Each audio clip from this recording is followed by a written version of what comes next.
Bonjour Thelma, du coup, est-ce que tu peux te présenter brièvement, dire ton lien avec les chevaux, dire qui tu es? Oui, alors je m'appelle Thelma, j'ai bientôt 22 ans. J'ai une petite ponette qui s'appelle Caprice, qui a 13 ans et que j'ai depuis 2 ans maintenant, qui m'en a fait voir un peu de toutes les couleurs. Qu'est-ce que tu veux Et dire par là? Qu'est-ce que tu as bah, fait? et bah, c'est une ponette très sensible, très émotive, que je connais depuis très longtemps, qui a fait du club et qui après est partie avec moi justement parce qu'elle n'était pas trop adaptée, on va dire. Ok. Et en fait, elle a au début, elle avait des grosses réactions, bah, un peu à tout, une feuille qui vole, enfin, elle était peureuse, elle était émotive, enfin, c'était tout un truc, on va dire. Et donc, c'est à cause d'elle, ou grâce à elle, plutôt, on va dire, que j'ai voulu suivre bah, ta formation Flore et me professionnaliser pour être comportementaliste équin et pour du coup essayer de soigner, rééduquer ou aider les chevaux comme Caprice qui ont juste besoin d'être compris. Voilà. C'est ta rencontre avec Caprice qui a fait un peu le déclic. Ouais, bah, complètement, ouais. Ok, ça marche. Complètement. Donc là, tu arrives au terme de ta formation, du coup. Oui, Tu as fini l'accompagnement et du coup, tu enchaînes sur un BPGEPS. Donc bravo à c'est toi. ça. Tu ne Merci t'arrêtes beaucoup. pas de te former. Qu'est-ce qui t'a motivé à participer à la formation en plus de ce déclic que tu as eu avec Caprice? Pourquoi ma formation? Pourquoi pas une autre? Alors, déjà parce qu'au moment où j'ai entendu parler de toi et qu'après du coup on a discuté, j'étais à un moment, dans ma vie en formation où j'en avais vu toutes les couleurs dans le monde du cheval. J'ai fait un CAP maréchal ferrant, ensuite, j'ai fait, mon diplôme d'AE et au moment, où j'ai entendu parler de toi, je venais de tout arrêter mon BPJEPS du coup, que je recommence cette année mais, parce que le monde du cheval, c'est compliqué, parce que les humains, c'est compliqué dans ce monde-là aussi, et que vraiment, j'étais à bout. Caprice était tombée malade, j'ai failli la perdre. Et là, j'ai mis un gros stop et je me suis dit, OK, il faut qu'il se passe quelque chose de positif, il faut que je trouve quelque chose qui m'éveille et qui me parle, enfin, trouver ma voie, en fait, dans ce monde-là. Et à ce moment-là, j'ai entendu parler de toi.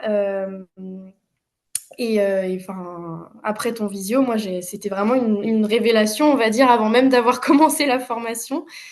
Donc voilà. Donc, ce qui t'a décidé, c'est l'échange qu'on a eu ensemble où tu t'es dit, Ouais. OK, c'est vraiment ça que je cherche. Ah bah oui, vraiment. OK, super. Ça t'a fait quel effet au début de la formation quand tu as découvert un petit peu ma manière de travailler, les méthodes, que tu as commencé à expérimenter avec ta jument et avec d'autres chevaux? Et bah au début, je te parle vraiment au tout début, le clicker training, j'ai pas tout de suite compris. Enfin, j'avais pas encore le truc, donc au début j'étais là, bon, comment ça marche son truc? Je comprends pas. Ok. Et c'est vraiment quand j'ai vu chez Caprice, en fait, une connexion dans le sens, j'ai toujours été entre guillemets connectée à elle, mais c'était différent. C'était vraiment un rapport plus, j'ai envie de dire, et je vais être honnête, cavalier poney plutôt que propriétaire poney, enfin cheval du coup. Et en fait, le clicker, j'ai vu que je l'ai vu dans ses yeux, dans son attention, il y a vraiment un truc qui s'est créé entre nous et là, ça a été le déclic. Dès qu'elle a compris le premier exercice de la politesse, par exemple, bah, enfin, au fur et à mesure de la formation, enfin, ça m'a vraiment aidé dans ma relation avec elle. Ok. Et Voilà. du coup, quelle différence tu fais entre cavalière et propriétaire là dans ce que tu viens de dire? Et bah, par exemple, avant, bah, j'ai envie de dire un peu comme tout le monde, j'allais voir mon cheval principalement pour le monter, même si j'adorais tout ce qui était le brosser, m'occuper de lui. Mais c'est vrai que ce qui m'intéressait le plus, je vais être honnête, c'était de monter sur le cheval, même si c'est un animal que j'adore depuis toujours. Et c'est vrai que j'ai vraiment commencé le travail à pied avec elle, la connexion à pied. J'avais déjà commencé quand je m'étais blessée à la main et donc que je pouvais plus monter. Le simple fait de l'avoir en longe, d'installer des codes vocaux, déjà c'était une autre perception et c'est là que je me suis dit, wow, bah, j'aimerais bien faire un peu plus de travail, de ce travail-là et du coup, bah voilà. Ok, c'est passé peut-être plus de temps à pied pour préparer ensuite Oui, c'est l'équitation, ça. c'est ça? Ouais. Ok, super. Vraiment la connexion humain-cheval.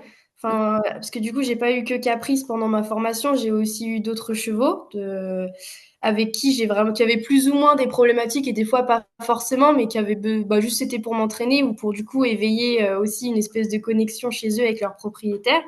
Et j'ai vraiment vu la différence quand le cheval il comprend qu'en fait tu es là pas pour juste le monter ou le faire travailler, mais qu'en fait tu donnes et lui aussi, et c'est vraiment un échange. Et enfin, moi, j'ai trouvé ça incroyable.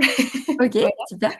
Tu peux nous donner des exemples peut-être? Alors, soit avec Caprice, soit avec d'autres chevaux. Et bah là, du coup, je vais prendre l'exemple de Caprice parce que c'est celle que j'ai le plus travaillé, mine de rien, et donc que j'ai vraiment un avant-après. Un exemple tout bête, donc elle, à l'obstacle, elle est vraiment, bah, on peut dire, traumatisée. Elle a vraiment des... L'obstacle, ça a toujours été très compliqué et c'est quand même un truc que aujourd'hui, j'ai lâché, mais que à un certain moment, je voulais pas lâcher. Je voulais vraiment essayer de comprendre, de la détraumatiser, que ça aille mieux. Ok. Et notamment en concours, par exemple, la connexion, elle était plus présente du tout. J'avais une ponette complètement dispersée, impossible. Et du coup, avec certains exercices que tu m'as donnés, j'ai pu réussir à la connecter d'abord à pied avant ou après. Puis Mhm. en fait, pendant la monte, elle qui est très facilement distraite par un papillon, un machin, un cheval, du vent, et ben ça m'a. Enfin, j'ai vraiment vu le avant-après avec Caprice qui maintenant, elle ne panique plus, ou quand elle est sur le point de paniquer. Un truc incroyable qui m'impressionne encore, c'est que quand je suis à cheval, je lui dis ça va, ou je lui parle, et en fait, elle se tourne vers moi en mode c'est bon, on y va, et je la rassure. Et après, au lieu de paniquer, de faire demi-tour et de partir à fond, enfin, c'est ouais, Caprice, on le voit vraiment le avant-après par rapport à la formation. Tu veux dire que s'il y a quelque chose qui l'inquiète, elle va attendre que tu la rassures pour pouvoir se dire, OK, on y va, c'est ça? C'est ça, alors qu'avant, elle aurait paniqué, peu importe si j'étais dessus ou à côté, et Ok, c'était un peu compliqué. super. Ouais. Comment tu as vécu, toi, la formation de l'intérieur? Si tu devais en parler à quelqu'un qui hésite à se lancer, qui cherche une formation de comportementaliste équin, ou qui cherche à améliorer sa relation en tant que propriétaire de cheval, qu'est-ce que tu aurais Ouais. envie de lui dire de ton vécu? Et bah, par exemple, là, le premier truc qui me vient, moi, c'est vraiment les coachings quand on était en visio tous ensemble avec les autres, Ouais, qui m'aidaient parce que déjà, des fois, tu vas avoir une problématique avec un cheval où tu te dis mince, je galère et tout, et t'as l'impression que les autres pas du tout. Et en fait, en parlant, t'as un tel qui va te dire ah bah moi aussi, ou un tel qui va te dire ah moi ça m'est arrivé, j'ai fait ça et ça et ça. Et moi, les coachings, c'était vraiment mon truc préféré dans la formation. Ça t'aide à te booster, à remettre à te remettre en confiance par rapport à ce que tu fais, à te dire ok. que ce que tu fais finalement c'est ok ou ça va l'être. Enfin, Mhm. les coachings, moi vraiment, c'est ce que j'ai préféré dans le Ok. master. Donc les Ouais. coachings, chaque semaine, toi, ça t'a aidé à Ouais. progresser et garder. Ok, ça marche. Et aujourd'hui, du coup, tu commences un petit peu à accompagner des personnes avec leurs chevaux. Est-ce que tu te sens à l'aise? Est-ce que la formation t'a aidé pour construire un plan de travail, observer vraiment et comprendre le cheval pour pouvoir expliquer à son propriétaire? Qu'est-ce que la formation t'a apporté de ce côté-là? Et bah déjà, énormément d'observations, mine de rien. Même si je connaissais déjà un peu le langage corporel du cheval, il y a énormément de choses bah, que finalement je connaissais pas. Et maintenant, je passe mon temps à analyser. Dès que je rencontre un cheval, que soit je m'apprête à monter, soit que je m'apprête à faire monter, du coup, vu que je suis en BP, Ouais. avec plus ou moins des problématiques, je suis dans l'observation. J'observe le moindre signaux, soit d'inconfort, soit de malaise, soit au contraire, juste un cheval qui va bien. Donc déjà ça. Et puis par exemple, là, en ce moment, j'ai un poney, j'aime beaucoup les poneys. J'ai un poney au travail qui a énormément de trauma et de rééducation à faire. Ouais. Voilà, enfin, c'est du coup ouais, vraiment l'observation. Et puis, c'est une nouvelle approche du cheval que j'ai toujours voulu acquérir, mais que bah, du coup, j'avais pas les outils ou pas l'approche. Et voilà. Ok. Et comment, d'après toi, tu vas combiner ça avec ton futur métier de monitrice d'équitation, du coup, vu que tu es en train de passer ton diplôme? Et bah, c'est mon défi de l'année, je t'avoue. C'est mon défi, que ce soit à l'école avec mes formateurs ou du coup dans la structure où je travaille, c'est vraiment d'essayer de encore même si on est là pour monter le cheval, de vraiment essayer d'être en binôme plutôt que de monter un vélo et de faire des trucs. Enfin, parce que j'ai remarqué que c'est encore beaucoup ça, pas forcément dans les centres équestres, mais un peu partout. Et moi, Hmm. j'aimerais bien vraiment essayer de montrer pas forcément, enfin, on peut faire autrement. euh, et que c'est possible d'avoir une vraie relation couple plutôt que cavalier-cheval pur et dur. Je sais pas si c'est... Ouais, ouais, ouais, ok. Et qu'est-ce que, d'après toi, cette vraie relation de couple, elle peut amener bah, au binôme cavalier-cheval, du coup? Eh ben oui, parce que par exemple, au début, c'est vrai que avant, je t'aurais dit non, dans le sens où un truc tout bête, dans les centres équestres, souvent, t'es pas amené à monter le même cheval. Mhm. Donc, comment veux-tu créer quelque chose avec un cheval que tu n'as pas souvent finalement? Ouais, Et en fait, si tu peux déjà, même sans répétition, si c'est un cheval que tu montes de temps en temps, il suffit que enfin, je sais pas comment expliquer là tout de suite, mais c'est possible. Et surtout, en fait, finalement, là, par exemple, je vais utiliser la structure que j'ai maintenant. Il y a énormément de binômes déjà créés, notamment pour les concours. Donc, des petites cavalières ou cavaliers qui ont déjà leur poney cheval attribué. Et Ok? en fait, du coup, bah, c'est un peu mon défi de leur montrer que bah, si ton cheval, c'est ton meilleur ami, tu vas gagner tout ce que tu veux. Donc, C'est voilà. ça. Mettre l'importance sur le fait que c'est un être vivant et qu'on Ouais, c'est coopère ça. avec lui plutôt que lui faire subir ce qu'on lui demande. Bah oui, c'est ça. Super. Ok. Ouais. Eh ben, merci Thelma. Est-ce que tu veux rajouter quelque chose?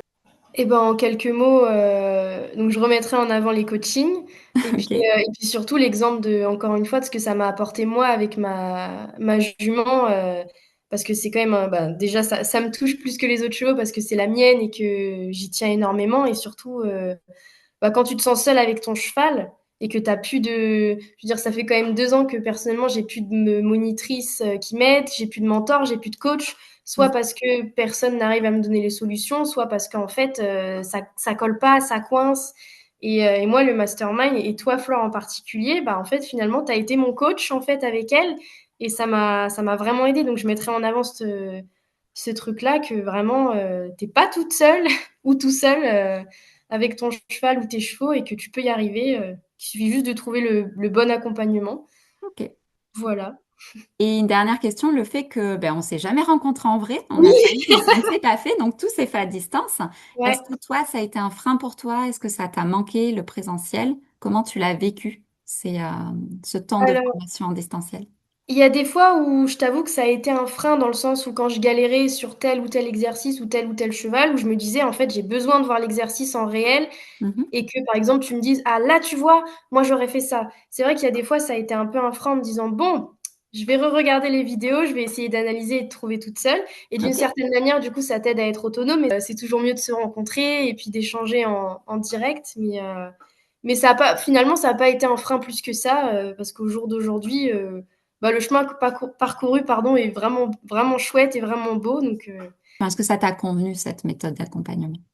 eh bah oui, parce que du coup, mine de rien, c'est ce qui m'a aidé à observer, plus que parce que du coup, quand tu regardes les vidéos, tu essayes de choper le moment du tact où tu sais que c'est là que ça bloque, par exemple, avec ton cheval. Et en fait, le fait de vraiment analyser, au-delà de juste, entre guillemets, te regarder faire tel exercice avec tel cheval, voir vraiment ouais, le moment précis, la réaction du cheval, et bah ça m'a aidé bah, Ok. du coup à lire mes chevaux, ouais, lire leur comportement.